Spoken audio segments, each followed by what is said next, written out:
सासू माँ बदल गई। कहानी उस घर की है जहाँ बहू और बेटी को एक माना जाता था, लेकिन फिर अरे शिखा बेटा, तू रसोई में क्यों घुसी रहती है? जा, रोटी मैं बना लूंगी। नहीं नहीं माँ जी, आप बैठिए, बस सारा खाना बन ही गया है। श्वेता को बोल देती हूँ, वो खाना लगा देगी सबका।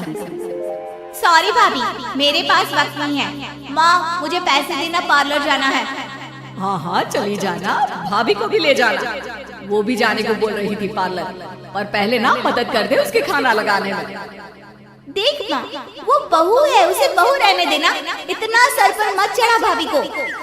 श्वेता, ज्यादा मत बोला कर। बहू और बेटी में कोई फर्क नहीं होता है। जा जाकर काम कर। ननद को माँ का भाभी से इस तरह प्यार करना बिल्कुल अच्छा नहीं लगता। वो बार बार किसी न किसी तरह माँ को भाभी के खिलाफ भड़काती रहती, लेकिन कोई फायदा ना होता। एक रोज, अरे बेटे किशन, जा बहू को कहीं घुमा कर ला।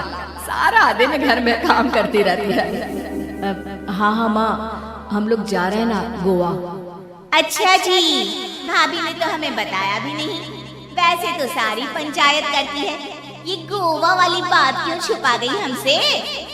अरे क्योंकि उसे खुद नहीं पता था बहन। मुझे टिकट सस्ती मिल रही थी तो मैंने बुक कर दिया। हाँ शिखा, पैकिंग कर ले, संडे हम जा रहे हैं गोवा। दोपहर में शिखा पैकिंग कर रही थी कि सास आ जाती है।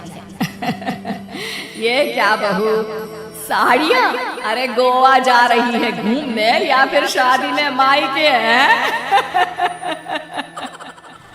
माँ जी, ऐसा कुछ है ही नहीं, समझ में नहीं आ रहा क्या रखूं कपड़े में। अरे तेरी और श्वेता की साइज तो एक ही है। उसके कुछ मॉडर्न कपड़े ले ले, आकर लौटा दे।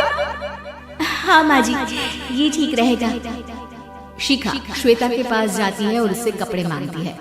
ना जी ना, मैं अपने कपड़े ना दूं, वैसे भी फैल जाएंगे मेरे कपड़े, बहुत महंगे वाले हैं। शिखा मुंह लटकाकर कमरे में आ जाती है तो सास कहती है, चल तैयार हो जा, तुझे मैं शॉपिंग करा कर लाती हूँ गोवा की। बस फिर क्या था, सास बहू निकल जाते हैं मार्केट और एक से बढ़कर एक ड्रेस खरीद कर घर आते हैं। पहले बता देती कि नए कपड़े दिलाने वाली है भाभी को, तो मैं अपने ही दे देती ना भाभी को, मुझे दिला देती नए कपड़े।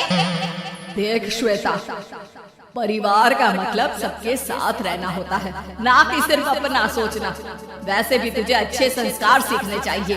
और रही बात कपड़ों की, तो शिखा, आज से घर पर भी तू मॉडर्न कपड़े ही पहनेगी। कोई जरूरत नहीं है ये साड़ी वाड़ी लपेटने की। अब क्या था, घर पर श्वेता और शिखा एक जैसे रहते हैं। एक बार पड़ोसन आती है। अरे बेटा, अपनी माँ को तो बुलाना, जरा बात करनी है। शिखा सास को बताती है और रसोई में चली जाती है। ये आपकी बेटी बहुत बड़ी हो गई है, इसके लिए एक रिश्ता है, कहो तो बता दो।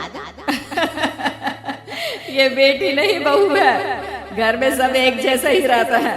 वैसे मेरी बेटी भी बड़ी हो गई है, कोई रिश्ता हो तो जरूर बताना।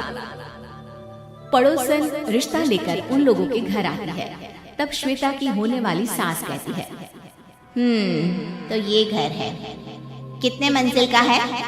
और ये बहू ने आपकी क्या पहन रखा है, जींस टॉप? अरे भाई, साड़ी वाड़ी नहीं है क्या इसके पास? देखिए, सर्दी है तो साड़ी में बहू कैसे मैनेज करती, वैसे पहनती है साड़ी भी।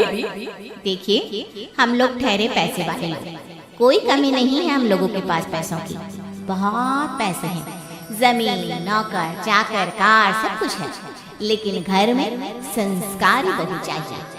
समझ रही है ना आप? सास कुछ कहती कि श्वेता बोल पड़ती है, हाय रे, नौकर चाकर से लेकर जमीन, कार, पैसा, हाँ, मुझे रिश्ता मंजूर है मुझे। अरे रुक जा श्वेता, मैं बात कर रही हूँ ना। देखिए, हम लोगों के घर इतनी आजादी नहीं मिलेगी। अरे हाँ कर देना माँ, हाँ कर दे जल्दी से। सास क्या करती, बेटी की शादी ऐसे घर में कर देती है जहाँ ना उनके विचार मिलते हैं और ना ही आचार। शादी के बाद एक रोज फोन पर, श्वेता बेटा, एक बार घर आ जा, बहुत दिल करता है तुझे देखने का। माँ, वो घर पर बहुत काम होता है, कैसे आऊँ? बड़ा घर है, लेकिन आने जाने वालों की लाइन ही लगी रहती है। बेटा मैं तो जानती थी उस घर का हाल, लेकिन तू ही नहीं मान रही थी। माँ देख, हर घर का यही हाल है। तेरी बेटी को यहाँ घूंघट हटाने की परमिशन नहीं है और एक तरफ भाभी स्कर्ट पहनकर घूम रही है। बेटा मुझे क्या पता था कि मेरी बेटी को ससुराल के नाम पर पिंजरा मिल जाएगा। अच्छा माँ, फोन रखती हूँ, सास को गर्मा गर्म रोटी खिलानी है। तुम लोगों की तरह नहीं कि एक रोटी बनाओ, एक सब्जी बनाओ, फिर सारा दिन फ्री होकर घूमो।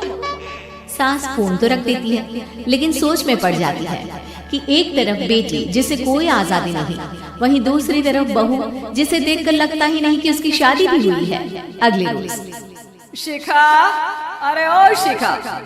हाँ माँ, क्या हुआ? कुछ चाहिए आपको? मैं जिम जा रही थी। जिम के कपड़ों में बहू को देखकर सास को घूंघट में अपनी बेटी का ख्याल आता है। देख बहू, घर में बहू की तरह रहा कर। इतने टाइट कपड़े पहनकर जिम जाना पसंद नहीं मुझे। जा जाकर रोटी बना। रोटी? माँ अभी तो शाम के 6 बजे हैं, इस वक्त रोटी? अब क्या मेरा खाने पीने पर भी पहरा है? अरे जब मर्जी तब मैं अपने घर में खा भी नहीं सकती क्या? बहू को अजीब लगता है। वो समझ नहीं पाती कि जो सास कल तक इतनी सपोर्टिव थी, उन्हें अचानक से क्या हो गया। वो किचन में जाती है, गरम रोटी के साथ 2 तरह की सब्जी, रायता, सलाद सब लेकर सास के पास आती है। माँ जी, खाना। इतना सारा खाना? राक्षस समझा है क्या मुझे? रोटी मांगी थी मैंने गर्मा गरम बस। पर माँ जी, रोटी खाती किससे आप? सब्जी तो बनानी थी ना। अरे भूख मर गई मेरी तेरी बहस से। जा जाकर काम कर, अंदर पूरी रसोई साफ कर। बहू अंदर चली जाती है। थोड़ी देर में श्वेता घर आती है। अरे शिखा जल्दी से चाय ला, पकवान बना, मेरी बेटी आई है। अरे नहीं नहीं माँ, ड्राइवर बाहर खड़ा है। मैं तो घर का कोई सामान खरीदने के बहाने यहाँ आ गई हूँ, मुझे जाना होगा। अरे बेटा, पर कितने दिनों बाद देख रही हूँ तुझे। रहने आ जाना 2-4 दिन के लिए। आ जाऊंगी माँ, जब मेरी सास मरेगी तब। मैं तो रोज मन्नत मानती हूँ कि मेरी सास मर जाए तो अच्छा है। अच्छा चल, जा रही हूँ माँ। हे भगवान, कैसे कैसे दिन देखने पड़ रहे हैं मेरी बेटी को। सास अंदर जाती है, जहाँ श्वेता की जिम वाली सहेली का फोन आया होता है। क्या बात है, आज जिम नहीं आई? अरे पता नहीं यार, आज माँ को क्या हो गया अचानक। पर खैर कोई नहीं, लगता नहीं कि मैं अब जिम आ पाऊंगी। शिखा स्पीकर पर बात कर रही थी, जिसे सास सुन रही थी। यार ये सास ना होती ही ऐसी है। मैं तो कहती हूँ बुढ़िया जल्दी मरे और तू आराम से जिए। शिखा को सहेली की बात पर गुस्सा आ जाता है। माँ के मरने की कौन सा बच्चा दुआ मांगता है मोहिनी? आगे से ऐसी बात मेरे सामने मत करना। हमारे घर की शोभा ही माँ है। क्या हुआ जो थोड़ी शक्ति दिखा रही है? उसमें भी कोई ना कोई उनकी भलाई ही होगी। मैं तो कहती हूँ भगवान मेरे जैसी सास सबको दे, जो सिर्फ माँ की तरह है। सास वाली तो कोई बात ही नहीं है उनमें। सास ये बात सुन रही थी। उनकी आंख में आंसू आ जाते हैं कि क्यों वो बेटे की किस्मत में बहू को भी भागीदार बना रही थी। शिखा, अरे ओ शिखा, क्या हो गया? जिम नहीं जाना क्या?